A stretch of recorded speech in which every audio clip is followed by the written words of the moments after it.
करुणा के सागर तथागत गौतम बुद्ध को नमन करती हूँ।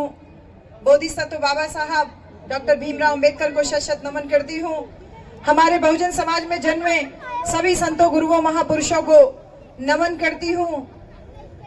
आज इस बौद्ध महोत्सव में दूर दराज से आए हुए आदरणीय भिक्खु संघ को सादर बंदामी और जो हमारे यहाँ बहुत सुंदर गायकों की टीम आई हुई है और इसके साथ ही साथ आसपास के 8 जिलों से ही नहीं बल्कि मुझे भरतपुर राजस्थान से भी लोग मिले, हरियाणा के भी लोग मिले, आसपास के प्रदेशों से भी जो लोग आए हुए हैं।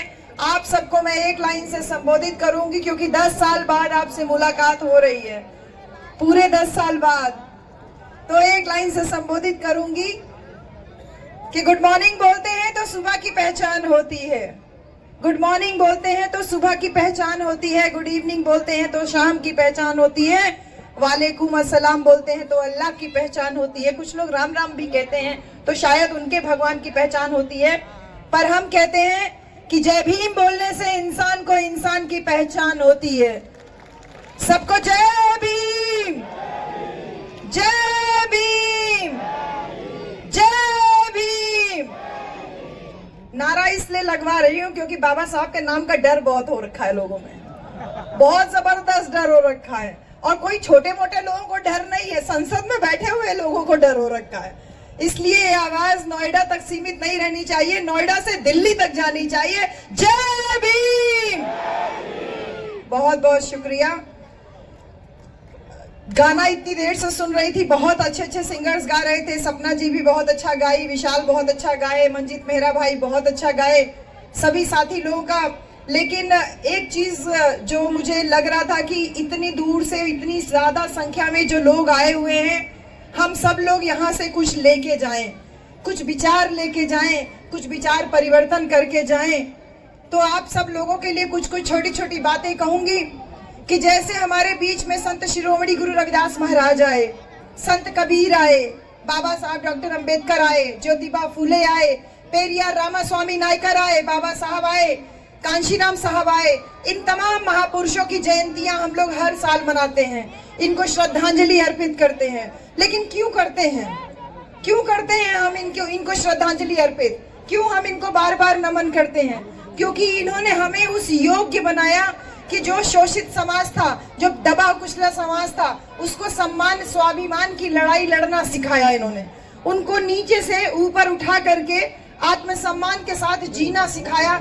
इसलिए हम इनको सम्मानित करते हैं। जैसे कि जब धार्मिक पाखंड में हमारा ये देश डूबा हुआ था, जहाँ पे शरीर को धोना, शरीर को गंगा में स्नान करना या नदी में स्नान करना पवित्रता की निशानी माना जा रहा था, ऐसे में संत कबीर कहते हैं, अरे मलमल धोए शरीर को, धोए न मन का मैल, और नहाए गंगा गोमती, और रहे बैल के बैल। ये संत कबीर दास जी कह रहे हैं। जब देश पाखंड में डूबा हुआ था, ऐसे में जिसने कभी औपचारिक शिक्षा नहीं ग्रहण की, कभी स्कूल नहीं गए, उन्होंने कहा कि अरे शरीर को धोने से क्या होगा, ये मन तो तेरा मैला ही है, तो चाहे कहीं भी नहा ले, तेरा मन गंदा है तो तू हमेशा गंदा ही रहेगा, तू कभी उच्च नहीं हो सकता। इसी प्रकार संत शिरोमणि गुरु रविदास महाराज अपनी बातों से, तमाम बातें जो हम लोगों के बीच में बातें कही, उसमें सबसे बड़ा प्रहार जाति व्यवस्था के ऊपर किया। जब कहा कि जात जात में जात है, जू केलन को पात, और रविदास मानुष जुड़ न सके जब तक जात में जात। चर्म मांस और रक्त का तन का बना आकार, अरे नजर पसारे देख लो सारा जगत चमार। जब वो कह रहे हैं ये बात कि अरे चमड़ा मांस और रक्त का शरीर बना हुआ है, तो नजर पसार के देखो हर एक व्यक्ति तो चर्म मांस और रक्त से बना है, हर एक व्यक्ति तो चमार है, तो फिर क्यों अपने आप को कोई श्रेष्ठ मान रहा है, कोई नीचा मान रहा है? तो संत शिरोमणि गुरु रविदास महाराज एक विचार देके जाते हैं, जो धार्मिक पाखंड में देश डूबा हुआ था, उनको उससे निकालने के लिए और जाति पाति के भेदभाव को खत्म करने के लिए उन लोगों ने हम लोगों के अंदर आत्मविश्वास जगाया कि ऊंच नीच, कहते हैं रविदास जन्म के कारणे होत न को नीच। अरे रविदास ये जाति पाति का रोक करता है मनुष्य को नीच। ये रविदास जन्म के कारण कोई ऊंच नीच नहीं होता, ये तो नीच करती है ओछे कर्म कीच, जो तुम्हारे गंदे कर्म है, बुरे कर्म है, इससे तुम नीचे बनते हो। तो हमें आत्मविश्वास जगाया, जो सम्मान के हकदार हम थे उस हक को दिलाने का काम हमारे महापुरुषों ने किया, संत लोगों ने किया। जब सामाजिक सम्मान की बात आई तो पेरियार रामास्वामी नायकर, महात्मा ज्योतिबा फूले ने आंदोलन किया। उन्होंने कहा कि हम तुम्हारी बनाई हुई जाति व्यवस्था को नहीं मानते, हम ठोकर मारते हैं। हमने सत्य शोधक समाज बनाया, हमने आत्मसम्मान का मूवमेंट चलाया। पेरियार रामास्वामी नायकर ने आपको हमको सम्मान दिलाने के लिए इस व्यवस्था के खिलाफ मोर्चा लिया। उसके बाद आते हैं बाबा साहब डॉक्टर भीमराव अंबेडकर। बाबा साहब ने भारत का संविधान लिख करके जो महापुरुषों के द्वारा बताया हुआ रास्ता था, उस रास्ते पे चलने के लिए एक बहुत दमदार दस्तावेज हमारे सामने खड़ा कर दिया। क्योंकि ये देखिए कि इस दुनिया क्या ये कह लीजिए, इस भारत देश में राजा राम और सीता राम की लड़ाई चल रही है। और राजा राम सीता राम की लड़ाई कैसे चल रही है, जो हम लोग गांव में एक कहानी के माध्यम से बताते हैं। एक गांव में एक ऊंची बिरादरी का व्यक्ति आकर के रहने लगा। उसने गांव की एक महिला से शादी कर ली, कथा वथा कह करके उसका परिवार चलने लगा, परिवार पालने लगा। फिर उसके बच्चे हो गए, 2 बच्चे हो गए, तो उसका परिवार चलना मुश्किल हो गया। उसने कथा कहने की फ्रीक्वेंसी थी वो जल्दी कर दी कि ज्यादा से ज्यादा कथा कहूं जिससे कि ज्यादा पैसा मिले, मेरा परिवार चलता रहे। फिर उसके बाद जब बच्चे सयाने होने लगे तो उसका खर्चा चलना और मुश्किल हो गया। तो उसने तय किया कि मैं अपने बच्चों को प्रधानी का चुनाव लड़वा देता हूं। तो उसने अपने दोनों बच्चों को प्रधानी का चुनाव लड़वा दिया और रोजाना गांव वालों के बीच में जाके कहता, अरे ये राजा राम बहुत नालायक है, राजा राम कोई काम नहीं करता, मुझे एक गिलास पानी तक नहीं देता। देखो प्रधानी के चुनाव में सीताराम बढ़िया आदमी हो सकता है। बच्चे उसी के हैं दोनों, लेकिन अपने एक बच्चे के खिलाफ समाज में बोल रहा है। सब कहते हैं हाँ बेटा हो तो सीताराम जैसा, राजा राम जैसा बच्चा नहीं चाहिए। तो इस राजा राम और सीताराम की लड़ाई में सीताराम चुनाव जीत जाता है। अगर मैं आपसे पूछूं तो घी किसके घर की खिचड़ी में गिरा, शासन सत्ता किसके घर की खिचड़ी में आई, किसके घर के हिस्से में आई? उसी आदमी के घर के हिस्से में ना आई। 5 साल तक खाने पीने का इंतजाम बहुत अच्छा हो गया।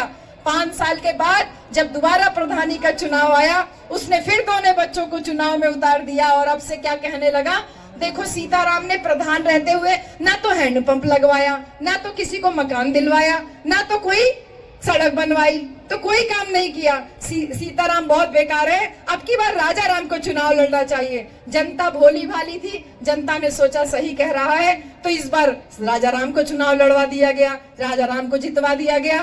तो फिर से पूछती हूँ, घी किसके घर की खिचड़ी में गिरा? उसी आदमी के घर की खिचड़ी में गिरा ना, यानी शासन सत्ता तो मेरे ही घर में रह गई। इस राजा राम और सीताराम की लड़ाई में बारी बारी से मलाई वही खा रहा था। और जब कुछ गांव के लोग आते, उससे कहते भैया हमारा मकान बनवा दो, हमारे यहाँ हैंडपंप लगवा दो, तो उसने 2 मोटे मोटे हट्टे कट्टे आदमी तैयार करके रखे थे कि अच्छा तुझे मकान चाहिए। वो लठैतों से उन लोगों को मरवाने पिटवाने का काम करने लगा। यही हमारे भारत देश के साथ में पिछले 75 साल से हो रहा है। हर बार चुनाव से पहले राजा राम आके कहते हैं कि सीताराम गड़बड़ है, सीताराम आकर के कहते हैं राजा राम गड़बड़ है। जनता भोली भाली थी, बारी बारी से राजा राम सीताराम की लड़ाई में पड़ रही थी। लेकिन इस राजा राम और सीताराम की लड़ाई में एक दिन आके कांशी राम खड़ा हो जाता है और कांशी राम कहता है कि बाबा के बच्चों के बगैर इस देश का शासन में चलने नहीं दूंगा। वही बाबा साहब जिन्होंने भारत का संविधान लिख करके आपको हमको एक सम्मानजनक जिंदगी दिया, उस सम्मानजनक जिंदगी को आगे बढ़ाने के लिए मान्यवर कांशी राम साहब आते हैं। वो जनता से सवाल करते हैं कि तुम्हें आगे बढ़ना है? बोलती है जनता हाँ। बोले कैसे आगे बढ़ोगे? बोले बाबा साहब ने रास्ता दिया है। तो बोले रास्ते पे चलते हो? तो बोले कि अरे बाबा साहब तो हमको एक एक्सप्रेस वे बना के दिए, उबड़ खाबड़ रोड नहीं बना के दिए, एक एक्सप्रेस वे बना के दिए भारत के संविधान के रूप में। जनता बोली अरे हम लोग गरीब हैं, एक्सप्रेस वे पे कैसे चलेंगे, हम लोग तो खेत में पगडंडी में रहने वाले हैं। कांशी राम साहब आके कहते हैं अरे तुम गरीब नहीं हो, तुम्हारे पास वोट की ताकत है, ताकत का एहसास कराते हैं। और जब उत्तर प्रदेश में 4-4 बार मुख्यमंत्री बनाते हैं तो इस बात का एहसास कराते हैं कि तुम अपनी शक्ति से, अपनी संख्या के बल से, अपने वोट की ताकत से शासक बन सकते हो। साहब कांशीराम ने जो सम्मान का मूवमेंट चलाया, ये सम्मान की लड़ाई लगातार बहन कुमारी मायावती जी के नेतृत्व में चल रही है। लेकिन इस बात को ध्यान रहे कि जब जब समाज महापुरुषों के नाम पे या महापुरुषों के बताए हुए रास्ते पे चलता है, तब तब समाज आगे बढ़ता है। अगर हम बात करें तो ये इतिहास रहा है, मानव का इतिहास, मानव सभ्यता का इतिहास रहा है कि हजारों संस्थाएं, हजारों जो विचार हैं वो समाज को रेगुलेट करने के लिए, समाज को नियंत्रित करने के लिए बनाई जाती है। जैसे कि वो विचार बारी बारी से आते हैं, कोई आए, कोई नया कथावाचक आया, उसने नया विचार दिया, लेकिन समय के साथ वो सारी विचार विलुप्त हो जाते हैं। जो नहीं विलुप्त होता है वो यही है, वो है धर्म और पूंजी। धर्म और पूंजी दोनों एक साथ चल रही है। किस तरीके से एक साथ चल रही है? जितने भी आडंबर, पाखंडवादी, दकियानूसी परंपराएं हैं, ये सब पूंजी को बटोरने के लिए चल रहे हैं। मैंने तमाम कथावाचकों को देखा है, वो कहते हैं सब मोह माया है, बहन जी कहते हैं सब मोह माया है, और खुद बड़ी बड़ी गाड़ियों में घूमते हैं। कहते हैं रुपया पैसा मोह माया है, और खुद घर में पैसों का अंबार लगाए हुए हैं। बच्चों से कहते हैं मोह माया है, और घरों में देखिए तो एक से एक लग्जरी चीज उनको मिलती है। तो ये धर्म जो है ना, इसके ऊपर सीधा प्रहार करते हैं तो लोगों की भावनाएं आहत होने लगती है, क्योंकि धर्म विश्वास की चीज है। विश्वास से आस्था बनती है, आस्था से भावना बनती है, और उसी भावना से मनोवृत्ति बनती है। जो बुद्ध की पहली कथा, जो आपके यहाँ पे बगल में पहला बोर्ड के बाद, बाबा साहब के बोर्ड के बाद जो दूसरा बोर्ड लगा है, मन ही प्रधान है। ये बौद्ध धर्म में जो धम्मपद की पहली गाथा है वो यही कहती है, मनो पुंबंगमा धम्मा मनो सेठा मनोमया मन साचे पदुठेना भासती व करोति वा ततो नम सुख मनवेति छाया व अन पायनी। यानी कि मन ही सारी बातों का अगुआ है, मन ही सारी बातों का प्रधान है। सारी बातें मन से ही शुरू होती हैं और मन से ही खत्म होती हैं। अगर हम सच्चे मन से, खुशी मन से कोई कार्य करते हैं तो सुख हमेशा हमारे पीछे लगा रहता है, जैसे हमारी छाया हमारे पीछे लगी होती है। तो इसी मन से, इस मनोबल को ऊंचा करने के लिए ये जो आज सांस्कृतिक महोत्सव इस नोएडा की धरती पे इतने विशाल रूप में जो आयोजन हुआ है, ये आपको और हमको पावर दे रहा है, ये आपको हमको ताकत दे रहा है, और यहाँ से हमको ताकत लेकर के जानी है। क्योंकि बुद्ध ये कहते हैं, भगवान बुद्ध ये कहते हैं कि किसी बात को इसलिए मत मानना कि कोई महापुरुष कह के गया है, किसी बात को इसलिए भी मत मानना कि कोई पढ़ा लिखा व्यक्ति कह रहा है, किसी बात को इसलिए भी मत मानना कि सदियों से परंपरा चली आ रही है। जैसे बहन जी, पिछली बार जब 10 साल पहले आपके यहाँ आई थी तब भी मैंने आपसे एक बात कही थी, लेकिन आज तमाम नए लोग यहाँ पर नजर आ रहे हैं, तो फिर वही बात कह रही हूँ कि जो सदियों से परंपरा चली आ रही है, स्पेशली हम औरतों के लिए, हम लोगों को तर्कपूर्ण तरीके से इन सारी बातों को सोचना है कि जब हमारी शादी होती है तो सिंदूर केवल औरतों को क्यों लगाया जाता है, आदमियों को क्यों नहीं लगाया जाता। ये बातें हम लोग गांव में अक्सर बोलते हैं कि भाई शादी होती है तो दोनों को पता चलना चाहिए। क्यों मोहित बाबू, दोनों का पता चलना चाहिए ना कि शादी हुई है। अकेली औरत ही क्यों पता चलती है कि उसकी शादी हुई है।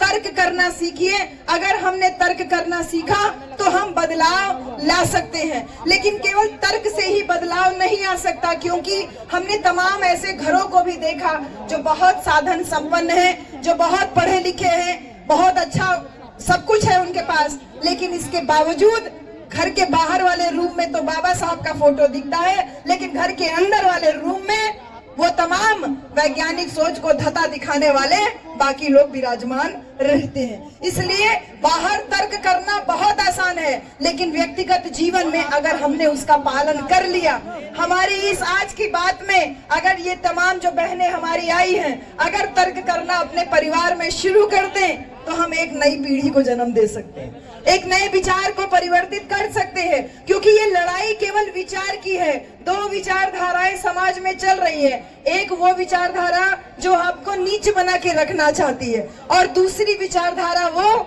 जो हमें सम्मान दिलाना चाहती है, जिसको अम्बेडकरवादी विचारधारा या बुद्धवादी विचारधारा कहते हैं। तो इस धर्म और पूंजी की लड़ाई में धर्म जो है वो कमांडर बना है और हम कस्टमर बने हुए हैं। क्योंकि कोई भी अगर आप सत्संग में जाते हैं या किसी भी कथावाचक के कथा में जाते हैं बहन जी, तो तमाम स्टॉल लगे रहते हैं। कोई 10 रुपया में इतना छोटा एक ठो माला बेचता होता है या कोई छोटा सा चीज बेचता होता है और हम सारे लोग उसको खरीदते हैं। आज ये सांस्कृतिक महोत्सव जो आपके यहाँ पर ग्रेटर नोएडा में है और इसमें जो तमाम स्टॉल लगे हुए हैं, ये तमाम स्टॉल इस बात को चीख चीख के गवाही दे रहे हैं कि आपको और हमको ये लड़ाई जो सम्मान और स्वाभिमान की है, वहां पे हमारे प्रतीक हमारे घरों में पहुंचने चाहिए। मेरी बहनों, यहाँ पे जितने स्टॉल है वो सब खाली हो जाने चाहिए। बाबा साहब की मूर्ति ही नहीं, बाबा साहब की फोटो ही नहीं, हमारे तमाम महापुरुषों के विचार भी आपको यहाँ से लेकर के जाने हैं। ये स्टॉल खाली होने चाहिए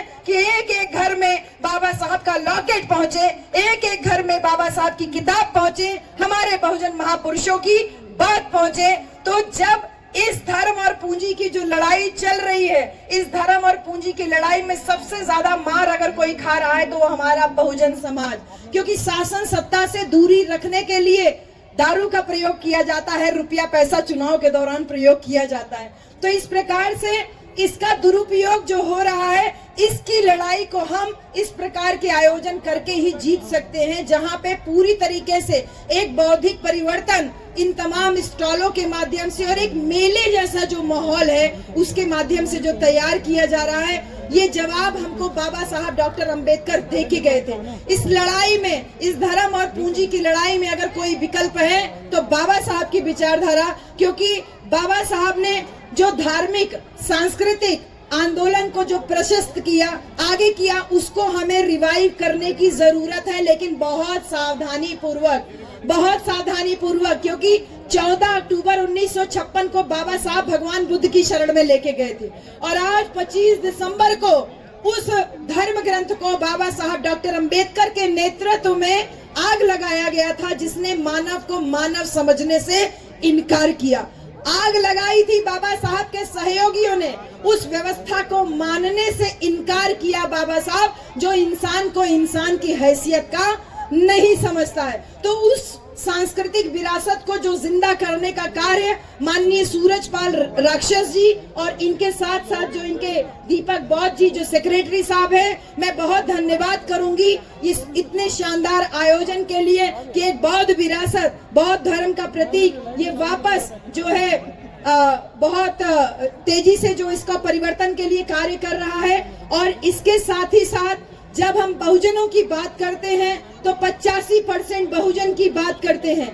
बहुजन सामाजिक आंदोलन, सामाजिक समानता के आंदोलन में जब भी बहुजन की बात करते हैं तो सफल होता है, क्योंकि एससी, ओबीसी और माइनॉरिटी यानी जो हमारा दलित समाज है, जो पिछड़ा समाज है और जो मुसलमान समाज है, वो इस सामाजिक आंदोलन में इकट्ठा दिखाई देता है। जब 85% बहुजन की बात करते हैं और राजनीतिक आंदोलन जो मान्यवर कांशीराम साहब और बहन कुमारी मायावती जी के नेतृत्व में आगे बढ़ता है, तब भी दलित, पिछड़ा और मुसलमान साथ होते हैं और हम उत्तर प्रदेश में 4-4 बार मुख्यमंत्री बनते हैं। लेकिन जब यही बहुजन समाज बहुजन सांस्कृतिक आंदोलन की बात करता है तो उसमें 20% मुसलमान पहले ही किनारे हो जाता है और जो 50% पिछड़ा समाज है वो चुपचाप कहीं किनारे खड़ा होता है या खुद ही उसके खिलाफत में होता है। तो भाइयों, मेरी प्यारी बहनों, ये लड़ाई एक जाति की लड़ाई नहीं है। बहुत सारे लोग ग्रेट चमार बनाए हुए समाज के बीच में फिर रहे हैं। ये लड़ाई चमार धोबी पासी बनाने की लड़ाई नहीं है, ये लड़ाई बहुजन समाज को शासक कौम बनाने की है। और जिस प्रकार से ये जो आज मेला का आयोजन हुआ है और तमाम स्टॉल जो लगे हैं, बाबा साहब का जो एक सामाजिक आंदोलन, राजनैतिक आंदोलन, सांस्कृतिक आंदोलन, और जो सबसे बड़ा बाबा साहब का इंडिकेशन था, जो सबसे बड़ा इंडिकेट किया बाबा साहब ने, वो था हमारा आर्थिक मूवमेंट। हमने स्टॉल लगाया, हमने प्रचार किया, घूम घूम के प्रचार किया, सामाजिक आंदोलनों का प्रचार किया, राजनीतिक आंदोलनों का प्रचार किया, विचारों का प्रचार किया। लेकिन जब बाबा साहब के आर्थिक विचारों के प्रचार प्रसार की बात आती है तो हम पीछे हो जाते हैं। क्यों नहीं हम डीजे लगा करके बोलते कि बाबा साहब की वजह से आरबीआई की स्थापना हुई। जो ये पूंजी की बात है कि इस पूंजी ने हमारे देश को आज एकदम हाशिए पे लेके आ रहे, कुछ मुट्ठी भर लोगों के हाथ में पूरी देश की सत्ता पहुंची हुई है, और वो अपने इशारे पे इस पूरे बहुजन समाज से लेकर के पूरे देश की शासन सत्ता को अपने कब्जे में किए हुए हैं। ऐसे में बाबा साहब की आर्थिक क्रांति आरबीआई के माध्यम से जो उन्होंने शुरू की, और मान्यवर कांशीराम साहब ने जब इसको आगे बढ़ाया और कहा कि नीचे दुकान ऊपर मकान, ये साहब कांशीराम ने किया था, कहा था। और हमारे बाबू मोहित जी जो अलीगढ़ से आए हैं, इन्होंने एक जमीन खरीदी, नीचे दुकान और ऊपर मकान बनाया। क्यों नहीं हम छोटी छोटी दुकानें खोल सकते हैं। हमारे महापुरुषों के जो स्टॉल पीछे लगे हुए, इन स्टॉलों पे इतनी अच्छी बिक्री हो रही है, इतना अच्छा जो एक सांस्कृतिक कल्चरल परिवर्तन, कल्चरल चेंज जो देखने को मिल रहा है। ये कहना काफी होगा कि जिस प्रकार से ये मेले का आयोजन, बौद्ध महोत्सव का आयोजन ग्रेटर नोएडा की धरती पे हो रहा है, ऐसे आयोजन हमको और जिलों में भी बारी बारी से करने की आवश्यकता है। क्योंकि ये बात को बहुत अच्छे से ध्यान रहे कि बाबा साहब ने जब सांस्कृतिक परिवर्तन के लिए हमको विकल्प दिया, और विकल्प के रूप में जब 14 अक्टूबर 1956 को बौद्ध धर्म ग्रहण किया, तो उसको आपने और हमने हाथों हाथ लिया बहन जी। क्योंकि मानव, बौद्ध धर्म की यही पहचान, मानव मानव एक समान, आपको हमको इकट्ठा एक सूत्र में बांधने के लिए बाबा साहब भगवान बुद्ध की शरण में लेके गए। लेकिन जो ओबीसी समाज है, यानी जो पिछड़ा समाज है, उसको भी बुद्ध की शरण में लेके गए, लेकिन उसको इस बात का आभास ही नहीं है, पिछड़े समाज को इस बात का आभास ही नहीं है कि उसके साथ भी अत्याचार हुआ, उसके साथ भेदभाव हुआ, उसको इस बात का आभास ही नहीं है। लेकिन वो ये मान के चलता है कि मैं ऊंची जाति का हूँ। लेकिन जब माननीय अखिलेश यादव जी, जो उत्तर प्रदेश के पूर्व मुख्यमंत्री थे, जब उनका घर धोया गया, तो इस बात को, जब उनका घर धोया गया तो इस बात को लोगों को समझ में आया कि तुमने जिले के नाम चेंज किए, संभल जिले का नाम चेंज किया, रविदास नगर जिले का नाम चेंज किया, तमाम बहुजन महापुरुषों पंचशील नगर हापुड़ का नाम चेंज किया, तमाम जो जिलों के नाम तुमने चेंज किए। जब तुम्हारा घर धोया गया तो तुमको पता चला कि तुम भी नीच समझे जा रहे हो, शूद्र समझे जा रहे हो, छोटा समझे जा रहे हो। इसलिए मेरा आह्वान है कि वो तमाम ओबीसी के लोग जो आज हम लोगों के मंच पे वक्ता बने हुए हैं, नेता बने हुए हैं, लेकिन जब चुनाव आता है तो अपनी जाति के नेताओं के साथ हेलीकॉप्टर में बैठ के घूमते हुए नजर आते हैं। थोड़ा सावधान रहने की जरूरत है, और बाबा साहब डॉक्टर अंबेडकर को संपूर्ण रूप में जानने की जरूरत है। संपूर्णता बोले तो हमें चाहिए फुल इज्जत, मुझे चाहिए फुल इज्जत। बाबा साहब डॉक्टर अंबेडकर हमको फुल इज्जत दिलाए, चाहे धर्म के माध्यम से हो,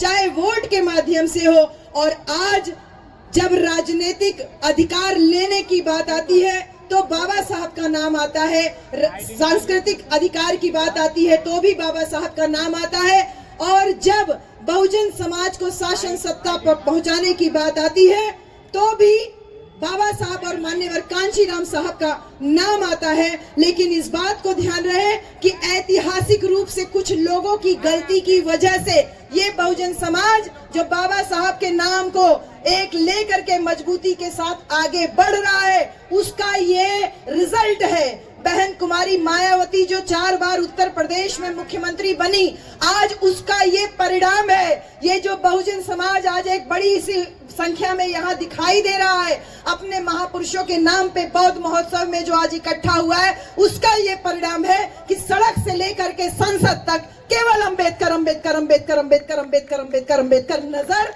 आ रहे हैं। कोई नीला ड्रेस पहन करके बाबा साहब को हथियाने की कोशिश कर रहा है, कोई बाबा साहब की फोटो लेके बाबा साहब को हथियाने की कोशिश कर रहा है, कोई संसद में संविधान की किताब लेकर के बाबा साहब को हथियाने की कोशिश कर रहा है। लेकिन मैं धन्यवाद देती हूँ माननीय कांशीराम साहब को, बहन कुमारी मायावती जी को, कि जिनके इस मूवमेंट की वजह से, जिन्होंने बहुजन समाज को इस योग्य बनाया कि आज बाबा साहब का नाम तुम मजबूरी में ले रहे हो, मजबूरी में ही सही लेकिन ले तो रहे हो, उनके सामने सर तो झुका रहे हो। नहीं तो ये जान लीजिए कि जीते जी भी बाबा साहब डॉक्टर अंबेडकर इनको डराए, बहन जी, जीते जी भी बाबा साहब डराए और आज मरने के बाद भी बाबा साहब डॉक्टर अंबेडकर इनको डरा रहे हैं। अगर ये डर नहीं होता तो कभी नहीं सुना किसी देवता की मूर्ति टूटी हो, लेकिन अक्सर ये सुना कि बाबा साहब डॉक्टर अंबेडकर की मूर्ति टूटी जा रही, तोड़ी जा रही है, कभी उंगली तोड़ी जाती है, कभी चश्मा तोड़ा जाता है। तो आज मैं अंत में बस यही कहूंगी कि इस ग्रेटर नोएडा की भूमि पे वो बाबा साहब की उंगली का इशारा करती हुई जो फोटो है, जो मूर्ति है, उस इशारे को समझिए।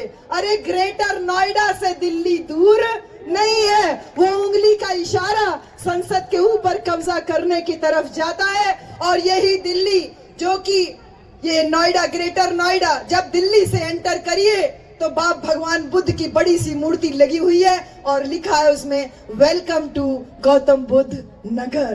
तो ये बहुजन विचारधारा को मजबूत करने का जो कार्य बहन कुमारी मायावती जी ने गौतम बुद्ध नगर बना के, गौतम बुद्ध यूनिवर्सिटी बना के, मान्यवर कांशीराम अस्पताल बना के, युवा बच्चों के लिए स्कॉलरशिप और युवा बच्चों के लिए छात्रावास बना के जो आंदोलन शुरू किया, ये बहुजन समाज की आज जिम्मेदारी है कि इस आंदोलन को आगे लेकर के जाए। और 2027 में बहन जी, पश्चिम के लोगों से शिकायत है, पूरब के लोगों ने मिशन को अभी तक थाम के रखा है। पश्चिम के लोगों, आप लोग इधर उधर बहकिए नहीं, आप लोगों को कोई मूंछों पे ताव देके, कोई ग्रेट चमार बोल के बहका रहा है, आपको बहकावे में आने की जरूरत नहीं है। आज बहन कुमारी मायावती जी ने साफ तौर पे कह दिया कि बाबा साहब डॉक्टर अंबेडकर हमारे भगवान हैं।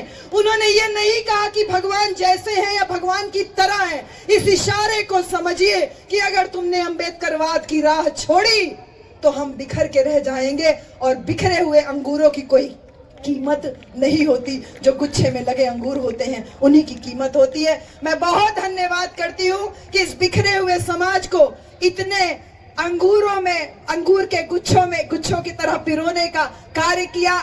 मोतियों की माला बनाने का जो प्रयास इस बौद्ध महोत्सव के माध्यम से, ये जो पूरी टीम दिख रही है, जिसमें नौजवान साथी भी हैं, वरिष्ठ साथी भी हैं, भाई सूरजपाल राक्षस जी के नेतृत्व में, इनके संरक्षण में जो ये टीम काम कर रही है, ये टीम निश्चित रूप से आने वाले समय में नए परिवर्तन लेके आएगी।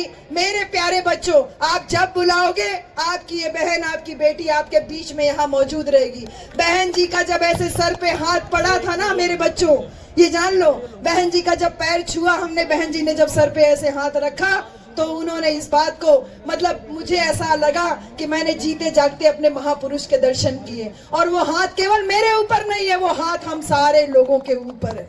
और बहन जी ने अभी 30 नवंबर को जब मुलाकात हुई, तब भी उन्होंने इस बात को कहा कि मेरे प्यारे बच्चों, अच्छा कार्य करते रहो, अच्छा कार्य करते रहो। महापुरुषों की राह में भी तमाम बाधाएं आई, लेकिन वो पीछे नहीं हटे। तो तुम क्यों पीछे हट जा रहे हो? अरे कोई नेता तुम्हारे बीच में पहुंचे या ना पहुंचे, विचारधारा तो है ना तुम्हारे पास। इस मजबूत विचारधारा के सारथी बनो, आगे बढ़ो, जैसे हमारे भाई सूरजपाल राक्षस जी और इनकी टीम बन रही है। मैं बहुत धन्यवाद देती हूँ पूरी टीम को। यहाँ बहुत वरिष्ठ साथी भी हैं, पूरी आयोजक टीम, नाम तो लेना संभव नहीं है, और जो दूर दराज से लोग आए हुए हैं, आप सब लोगों को भी ढेर सारा आभार, ढेर सारा धन्यवाद। जय भीम, जय भारत, नमो बुद्धाय, जय संविधान, जय कांशीराम।